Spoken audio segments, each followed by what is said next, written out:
Hey guys, it's Artea. So I was doing a bit of light farming in decon and I came across a truly blessed drop. That's right, the ever-coveted Mother Sorrow Inferno staff, in the precise trade at that. Nice. So naturally, what you're going to want to do whenever you're in possession of such a highly sought-after piece of gear in ESO is to go ahead and upgrade it.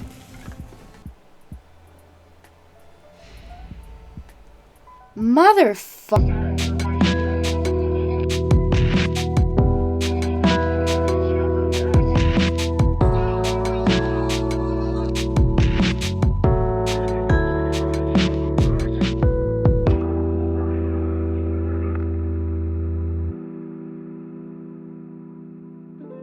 I've unironically done that before, not with a Mother Sorrow staff per se, but I know for a fact that I've definitely deconstructed items that I've meant to upgrade.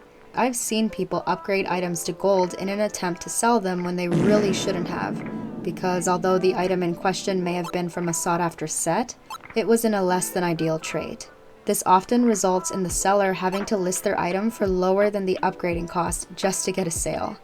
This is so sad. Alexa, play Dispa. So the purpose of this video is to hopefully be able to serve as a kind of reference for what items should be deconstructed, what items you should upgrade and or sell in one of your trading guilds, and what items you should just straight up sell to a merchant.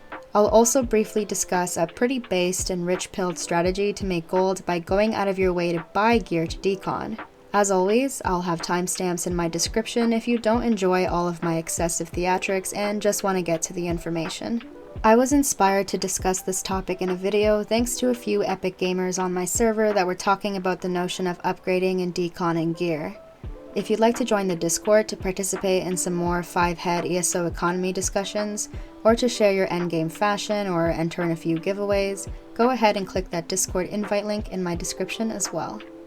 Alright, let's get into it.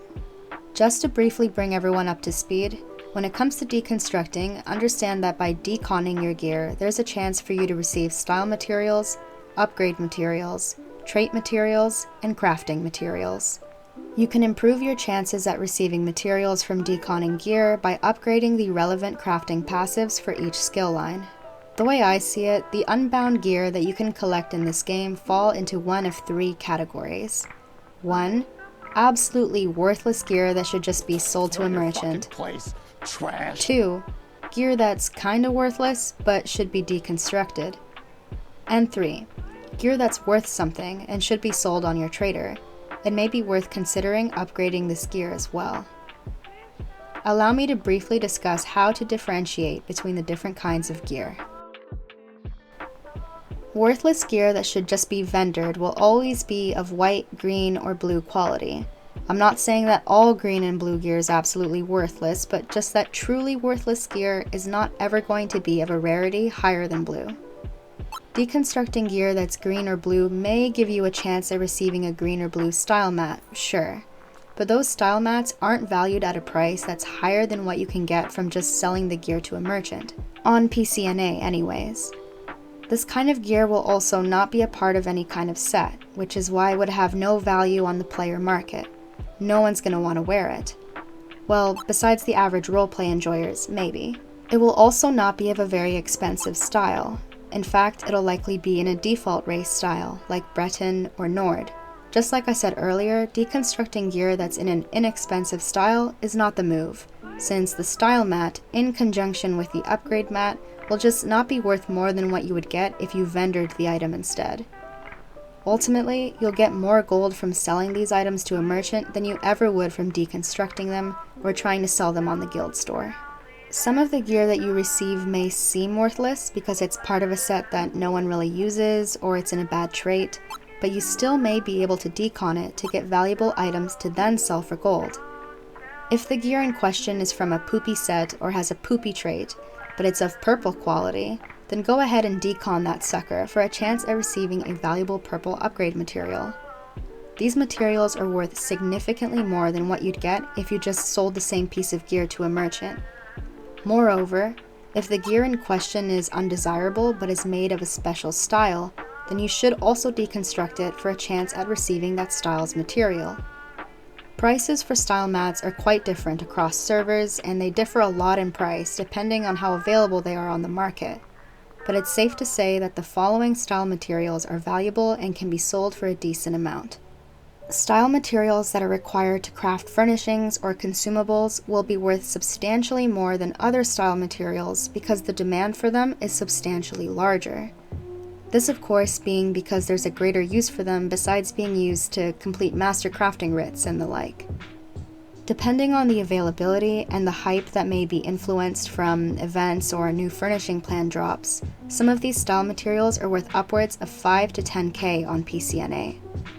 During the beginning of the Witches' Festival, for example, I've always been able to sell dragon bones, the style material that comes from Fang lair gear, for upwards of 30k each, because they're required to craft a specific consumable that's associated with an event-themed achievement. That is, before the hordes of undercutters decide that they would much rather be party poopers and receive 1k for their dragon bones instead of 30, and I just can't compete with those prices. So pay attention to the style that your gear is in. If you're planning on trashing it, consider deconstructing it for a chance at receiving those valuable style materials. So, how do you know whether or not your gear is valuable and should be sold or even upgraded with the intention of selling it? Gear in ESO becomes valuable when it serves a purpose in PvE or PvP, and even more so when it's considered a meta set. Some sellable sets can help you do more DPS in PvE, like Mother Sorrow or Deadly Strikes, while others help you stay alive in PvP, like Mark of the Pariah.